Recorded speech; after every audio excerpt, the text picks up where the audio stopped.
Today we're going to start a series of what do successful businesses look like, and with me today I have Andrew Stratford, who works for MyAPRI as one of our contractors under the Business Advisory Service. Andrew, I'll just get you to introduce yourself a little bit for those that don't know you and your history and how you got to where you are today. Okay, thanks Darren. As Darren said, my name's Andrew Stratford. Some of you may know the name Stratford from Comvita, which is where I started out my beekeeping life. My grandfather Claude started a company called Comvita, and I was brought into the Comvita fold when it was still relatively young. There were about 14 staff working there when I joined back in 1991. Worked with Comvita for 11 years, the final 6 years as their honey buyer. And also during that period, those final 6 years, I started beekeeping myself. So just as a hobbyist, but I wanted to be able to communicate better with beekeepers who I was buying honey from. So left Comvita in 2002, decided, my wife and I decided we wanted to move and we wanted to start our own business. So we got involved in a beekeeping business, initially with a few other partners, and then in 2004 we bought them out. And that business was called Lakeview Honey and was based centre of the North Island in the Central Plateau on the southern end of Lake Taupo. Combination of different aspects to it: pollination, honey.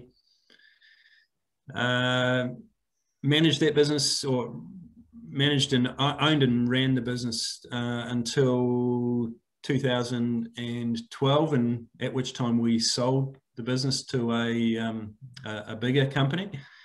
That company didn't really have a lot of expertise in running beehives, and so I continued to work for them, contracted to work for them for 3 years.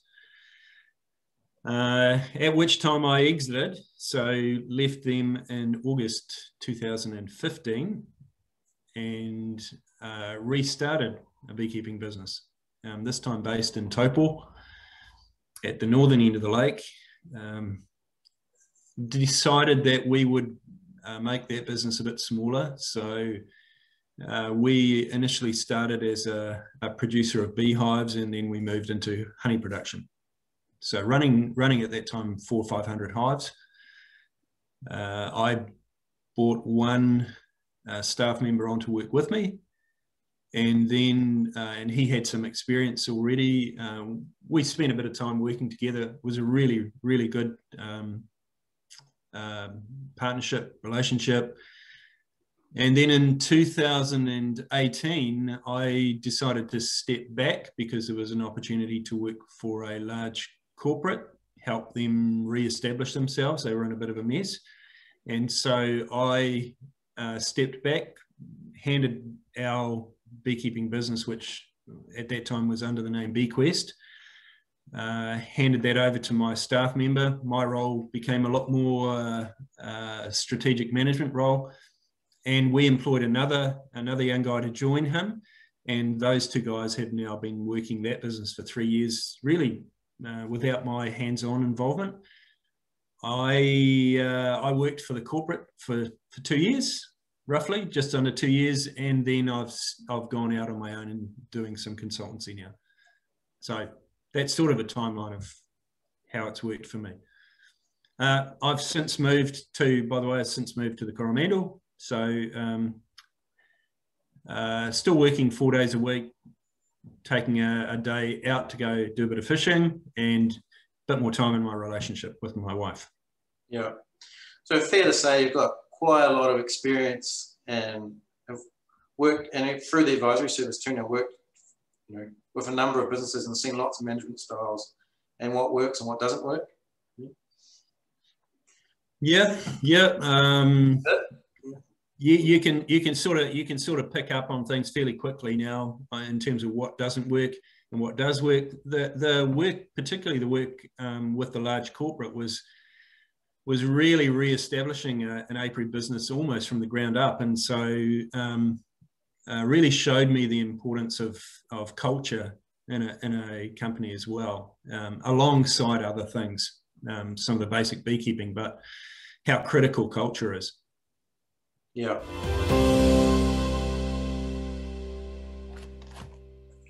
I guess, you know, sticking on the theme of, you know, what do successful businesses look like? What have you seen, or what have you seen that works around establishing that culture and staff accountability?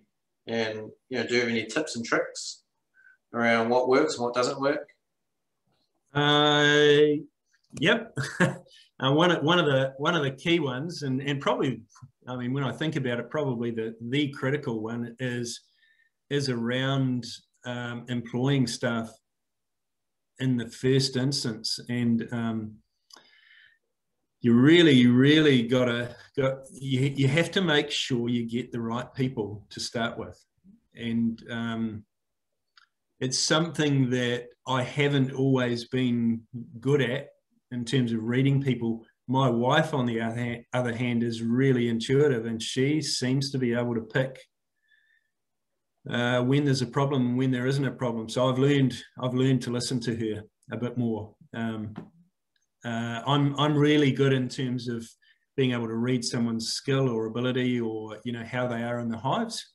I can pick up pretty clearly if they're trying to fudge answers, or, you know, their ability isn't what they say it is. And so really critical for me, one of the things that's really important for me is I make sure that, first of all, I make sure that I'm not in a big rush.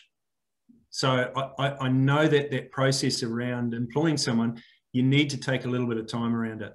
Make sure you get the right person, because if you mess that up and you end up with someone that isn't right for your business, either culturally, and, you know, they've got different direction in the way they want to go to what you want to go, it's really hard to then release that person from your employment. There's all sorts of rules and laws around, you know, what you can and can't do, and so take your time. Yeah. So starting with hiring correctly, or taking the time to hire right, and then once they've started with you, what sort of induction program or learning and training do you go through I guess, get them, you know, working smoothly in your business and with your team, and what, you know, the processes that you might have in place? Okay, so bear in mind, I'm talking about two different size businesses, and the business that we operate ourselves, we've just got two guys. So we're running about 1,000 colonies. We focus with about 700 of those colonies on honey, and we also have a queen raising operation. So we've got nukes involved as well. It's a relatively small business. The processes around induction are very different in our business than in a business like the one I was involved in, the corporate size, which we had about 80 beekeepers. Bear in mind that my relationships, although I had to learn everyone's name, so it took a while, but the relationships, my specific relationships, were really targeted around 5 or 6 guys, and then wider relationships where I had a little bit more to do with people, probably 20, something like that. So induction in a larger business is a lot different from a smaller one, and again, I would say it's really important to get that right, because of the rules and laws around it. If you get it wrong, you don't, you know, there's pretty big consequences in some cases if you get it wrong, and then you fail to be honest about that, and you try to get rid of staff, you're going to end up with some fairly major issues. So induction, my feeling with induction, I know when I've been treated well as a person, I immediately buy into what, hang on, let me step back. If I'm being employed for a role, generally I'm doing so either because I desperately need the job or because I like what I see with the company that's advertising. And so I want to align myself with them. Now, a good company on the other end, the management side, should be looking for those types of people that will align with their values and with what they want to achieve. Yeah. So it's pretty important for me as a manager to be able to convey what we as a company want to achieve, what their key role is going to be in that, and then the companies that I see that have always been the best have there seems to be an openness between management and staff. And that doesn't mean necessarily disclosing every detail that's on your financial accounts, but people are real. Each of us likes to be treated as a real person, I believe.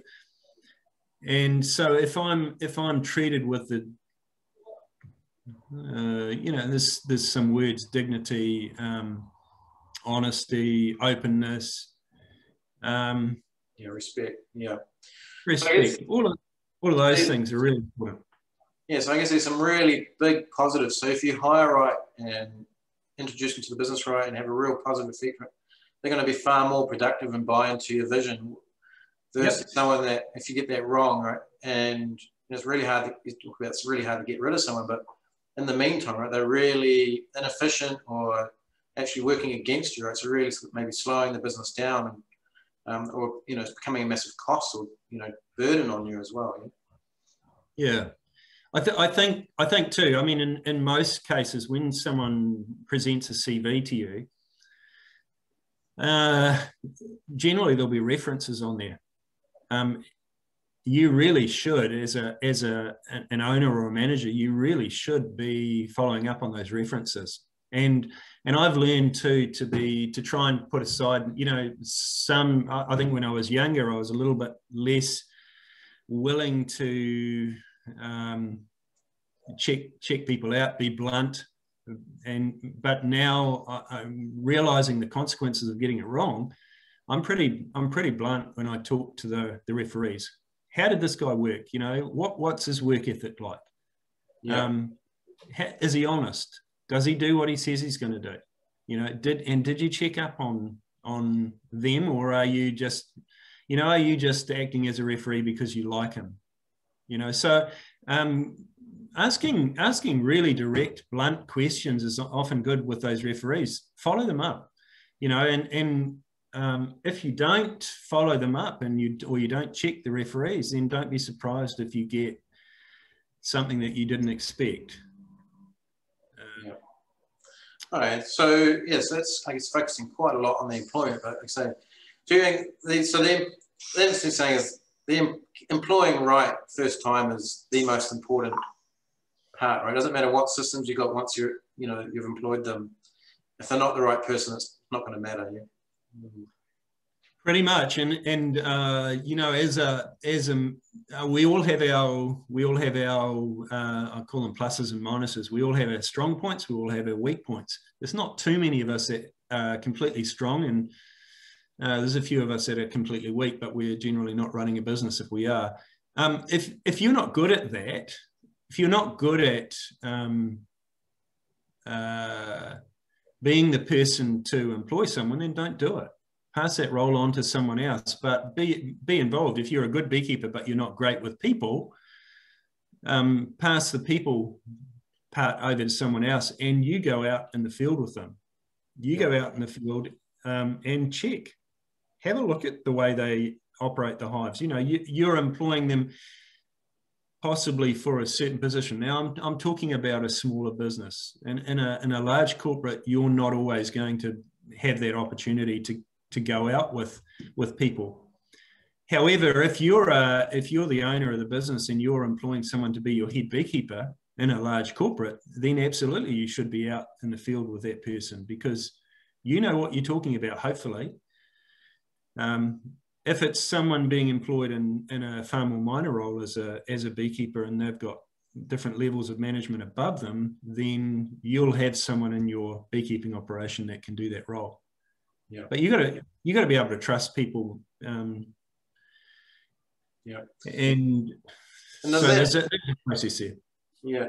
And looking at my question, I assume that that trust goes beyond, goes further to once it's established around those staff keeping motivated and, and getting the top output. So once you've got the right people, is there any tips and tricks you have or processes you have in place around keeping those people, keeping those staff motivated, getting the best output or, continue improvement or development of them? So it's a really good question. If I think about the guys who have been the best, and then compare them with the guys who have been the worst, and you'll get a range. You'll get a range of people. If you recruit properly, hopefully you're getting people that are reasonably self-motivated. They've got a good work ethic. You want them to be passionate about bees and about beekeeping. You don't want to employ someone who if you're looking to employ someone long term, you don't really want to be employing someone who's very likely to jump ship at the first opportunity. And so if they're we've done two things. We've employed someone with experience. We're looking at their character as well, primarily. And then we've also employed people with no experience at all. Again, looking at their character. So character is a big important thing. Now, to keep those people, once you've got good people, we've taken the approach that we pay them well. So no one's going to work for you for nothing, unless maybe they're one of your children. But even then, they're going to gain something out of you. Yeah. So we've taken the approach of it. If I'm going to put all my time and energy and expense into training this person, I don't want them to leave in 3 months or 6 months or a year or even 2 years. I want them long term. And so that means that because there's a significant cost, that first year of training someone, you're less productive than you are without them. They cost you quite a bit in terms of your time, in terms of your key people who are training them, if it's not you or yourself. They cost you a lot in time, and that has a direct impact on your dollar coming out of your pocket. So I don't want to lose someone. I don't want to have to then start that whole process again in a year's time or in 2 years' time when I've got them really, really good. And so one of the things that we've done is we've paid them well. And secondly, we've tried to share. I call it sharing the gold. And I joke with people that I have my guys in golden handcuffs. So I don't want them to run away. I don't, after spending time, energy, money, letting them know the tricks of my trade, I don't want them leaving me and potentially competing against me. Yeah. So we've done a few things. Again, and I want to employ someone who I know is going to be honest and has integrity, someone preferably who's fairly open, so that we can have good conversations. We can, there's lots of dialogue. I kind of know where they're going and where they want to go, and hopefully it aligns with where we want to go as well. And so sharing the gold is really just allowing them to have a little bit of what we're hopefully earning. And you can do that in a few ways. You can have performance bonuses. You can allow them to run a few hives of their own. And again, trust is a real key factor in that. I know a lot of corporates don't want to go there because they're impersonal or tend to be impersonal. And so with that impersonal nature, hiring people is impersonal, and you don't really, you know, a lot of the hiring process, they don't really get to look at the person's character. And so questions around owning your own hives then come under a lot of scrutiny because, you know, how can I trust this person? Are they going to steal sugar syrup from me? Are they going to steal gear from me?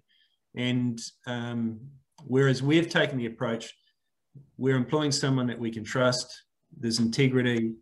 And so my guys, I encourage them to have a few hives, not too many, because I don't want them burned out either. You know, I don't want them working our hives during the week and then having to go and work their hives in the weekend. In fact, we've done some structures to make it easy for them to run a certain number of hives.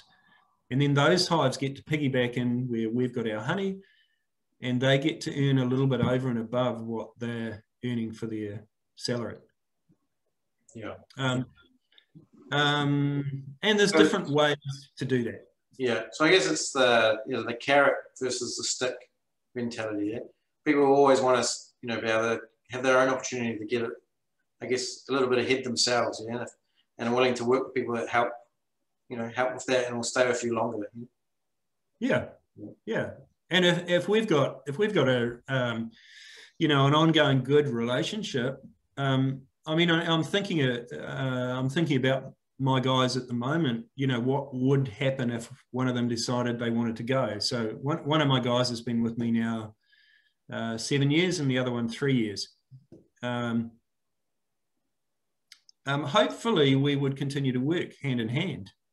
I'd then have to, heaven forbid, I'd then have to employ someone else. I haven't had to do that for a while, you know, because I've invested in my guys, and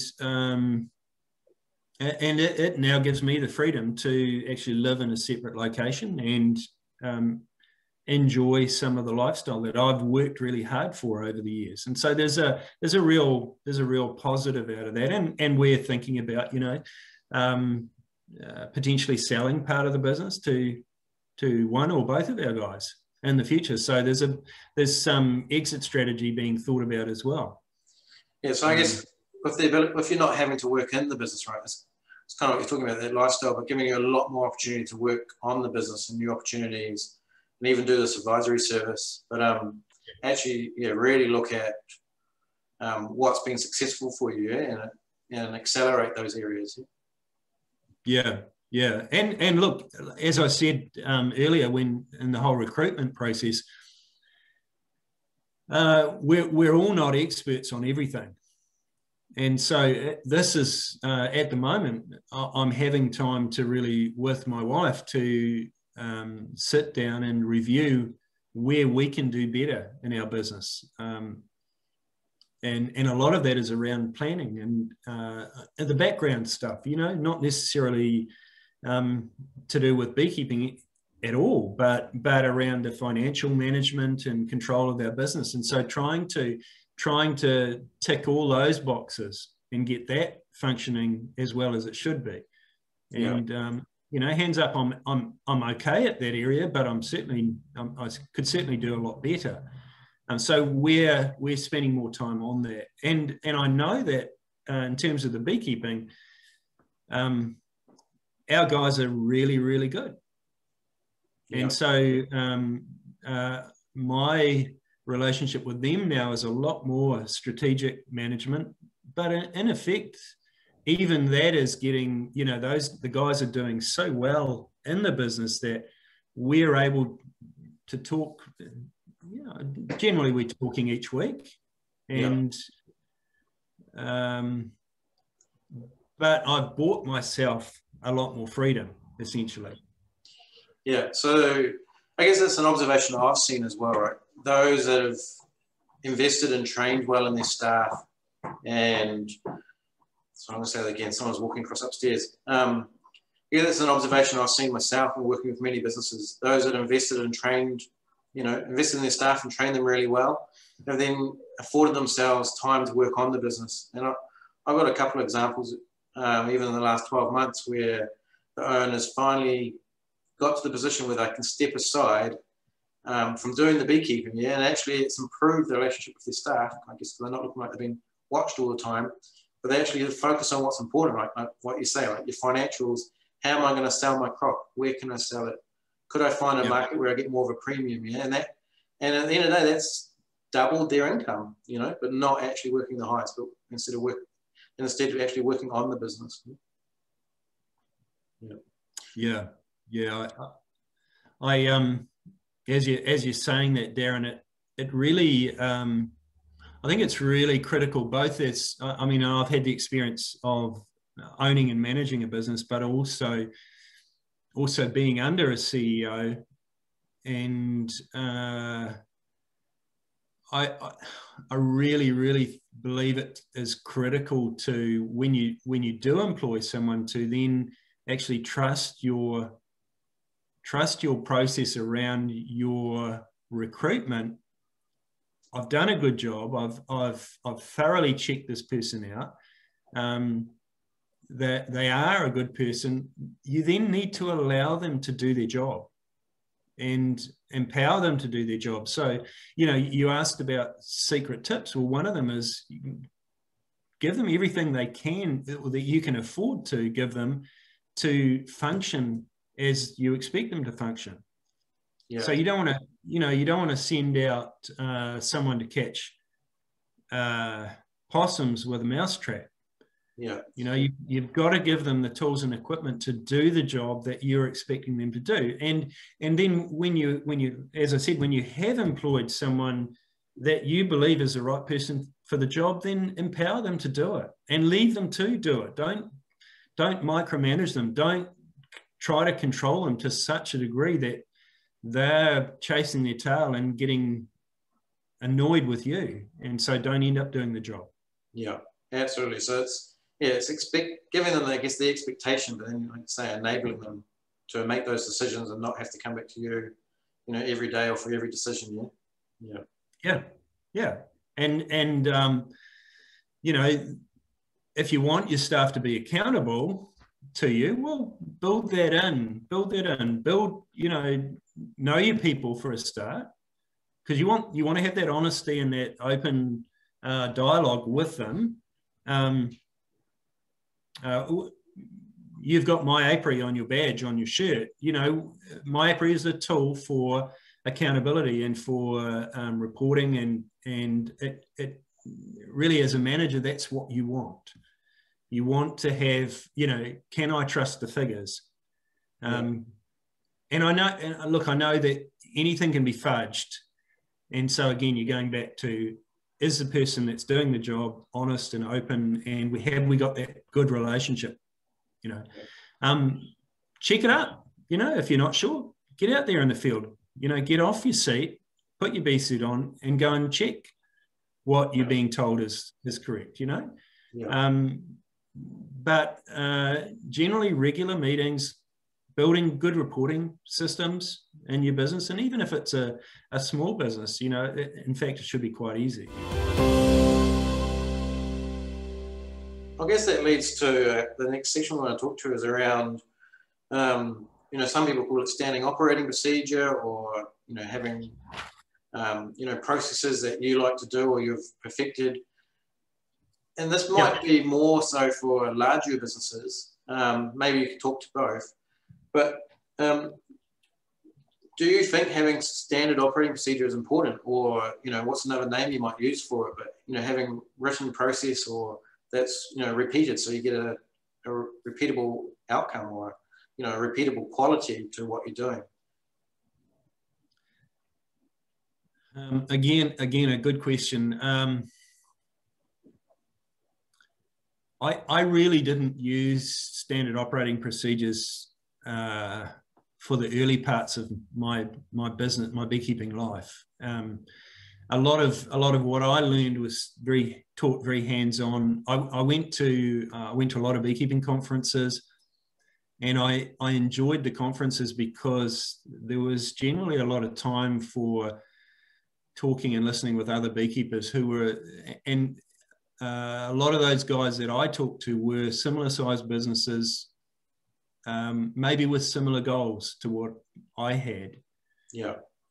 And so I enjoyed talking with those guys, listening, working out if some of the things they talked about would work for me. And that's how I developed my own expertise over time. And you realise, for example, harvesting honey, my preferred method is using bee escapes. And I'm quite capable of blowing bees out with a bee blower, but I don't like to because it's a lot friendlier on the bees. It's a lot friendlier on my staff, you know. So I pick and choose what I like and I don't like. Yeah. And has that, I guess, changed over time as you've, you know, now managing staff and stepping aside, or even in the corporate setting? Like, is it more of a practical skill, or actually when you're bringing someone on saying, well, these are the procedures and this is why, and actually writing some of that down? Or like when you were learning stuff at the conferences, you know, how are you actually putting that into practice in your business and then making sure it got, I guess, the information or knowledge got disseminated, or, you know, the others got to learn it as well? Again, you're kind of stepping back here and you're stepping into an area of culture. And when I say culture, I'm talking about what do we want to achieve and how do we want to achieve it. And so culture in my business is you handle the bees gently.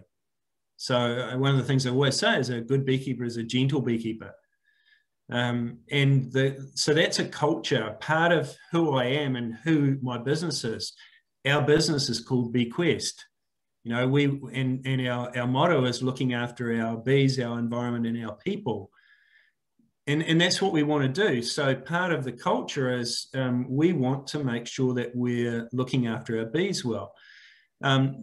So boiling that down into a standard operating procedure, you'll find in our standard operating procedures within our business, the cultural aspects of how we believe we should be treating our bees and our environment and our people all come to play in the standard operating procedures.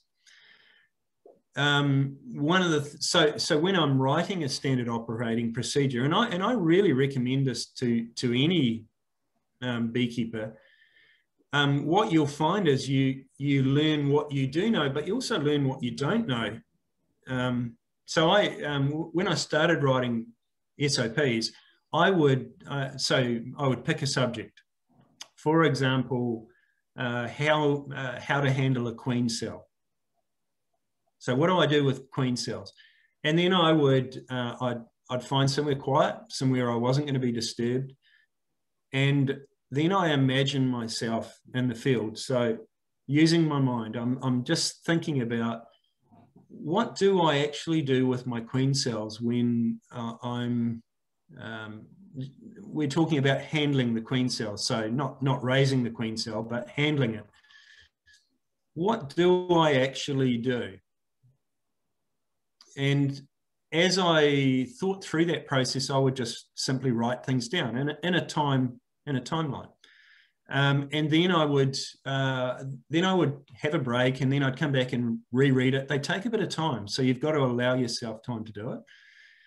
And I often would check the process of what I'm suggesting, because I'm trying to teach others and lead others into better expertise.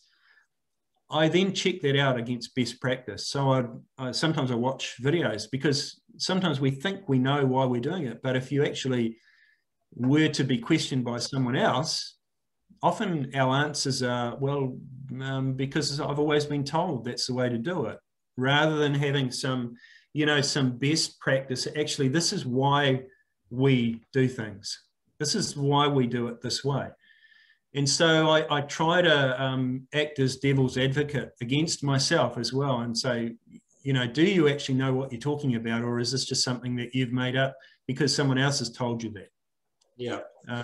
So I guess you're talking about two things, right? So one is writing the SOP, I guess, to pass it on to your other staff, but it's really highlighting it's a really good way to actually check what you're doing and adjust what you're doing. So sort of reflecting, are you doing best practice here? So during these, the value will be split 50-50, or there's even more value just even checking what you're doing before you go and teach others or your staff. I would think it's probably about 50-50, Darren. Depending how much expertise you have. You know, for you it might be 30-70, or it might be 80-20. It kind of depends, but for me it was the process. When I started it, I realized, hey, actually I am checking up on myself. How do I know this stuff? Is it actually is it actually genuine, or is it just passed on? And often I think, particularly beekeeping operations where it's been passed from great grandfather to grandfather to father to son, I think often those beekeeping businesses are really in danger of missing the boat on some key areas, because it's always been done like this. Particularly where there's strong personalities involved, and maybe the son doesn't feel like they can challenge the father. But I think it's a really healthy thing to actually look at best practice, look at why someone is doing what they're doing. It's different from you. And that's where, I've come across people who won't go to beekeeping conferences because they don't want to be challenged, or they feel that they know everything. And so how can someone else teach me something? And I think it's a really they're missing the boat. They themselves could end up making a lot more in their business if they were willing to be challenged on what they believe and what they think is the best way of doing something. But once you've got that procedure written up, then you can take it to your key staff members too. And I think, again, it's a healthy relationship where you can pass it to maybe your head beekeeper or one of your team members and say, hey, review this for me. What do you think? Does this, what I've written up, does this work in practice? And then accept their criticism. Give them the time to do it too, but allow them to be involved in that, because you don't want to be dictating, it has to be like this, and then the beekeeper saying, well, that's just pie in the sky. There's no way that works, and so you don't want to have a relationship where they're telling you what you want to hear, if that's not actually what's happening. Yeah. So that's creating buy-in to, I guess it's also creating buy-in to, what you're developing, right, and what your procedures are as a business, so they can have their input. Yeah. And I guess that leads to my next question, which is, once you've got an SOP in place, or these, multiple SOPs, how have you practically put them in place, at the, the operation phase at the hive, whether in training or retraining, do you turn them into flip cards, or do you just review every once a year? Like, how have you actually put it into practice? Often it's one-on-one, Darren, and so when I was involved in the corporate business with 80 beekeepers technically under my command, you're really dependent on those one-on-one relationships. So you want the people that are listening to you or having dialogue with you, you want them to, you want to know that they're going to buy into what you see as being important. And that can come down to, if you're a beekeeper and you're going out in the field and you're saying, be gentle with the bees, but you're rough as guts. Or, be gentle in the way you handle the queen cells, but you're rough as guts. You need to do what you say as well. Yeah, so lead by example. Lead by example. Be involved in that. And if your beekeepers see you, this is the way Andrew does it, and he really cares about what he says,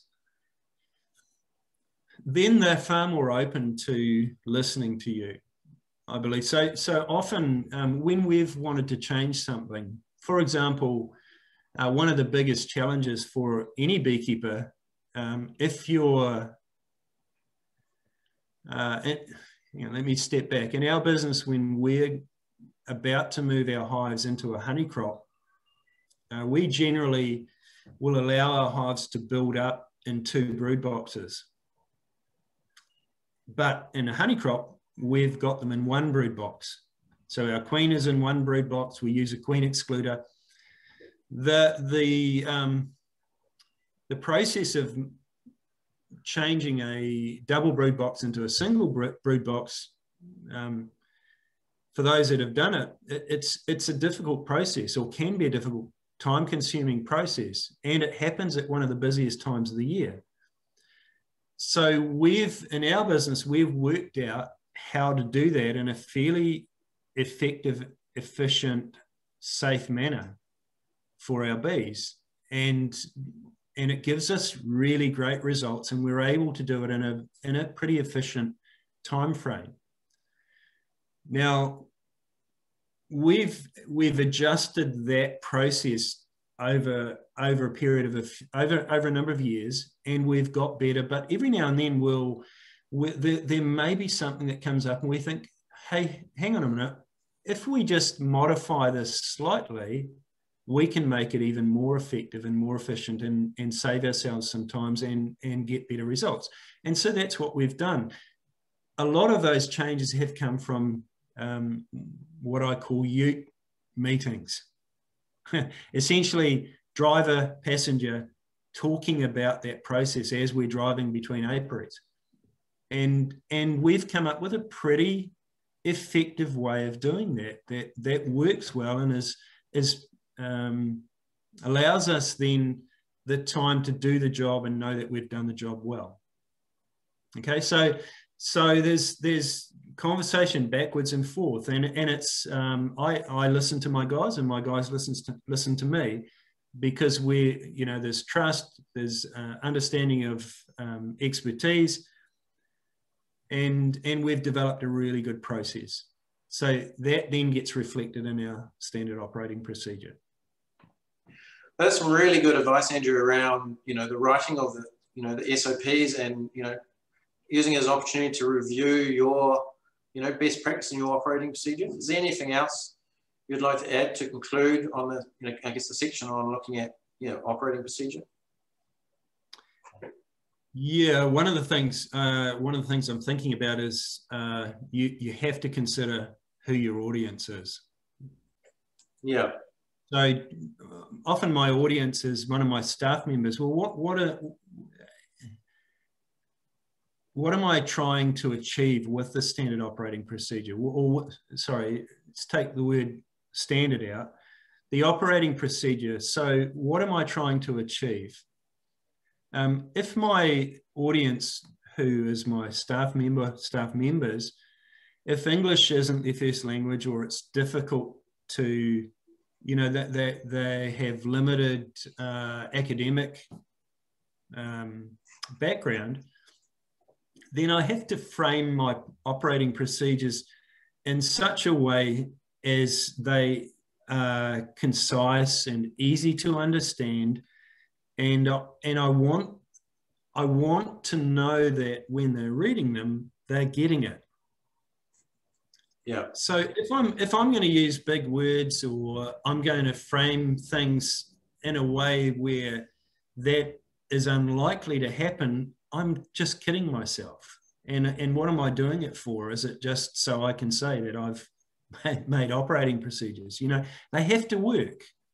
Yeah. So I want them to be written in such a way as they're effective, and that's also one of the reasons why I want to be prepared to share those with the people who are actually going to be reading them, and taking them out into the field, and potentially training others with those procedures as well.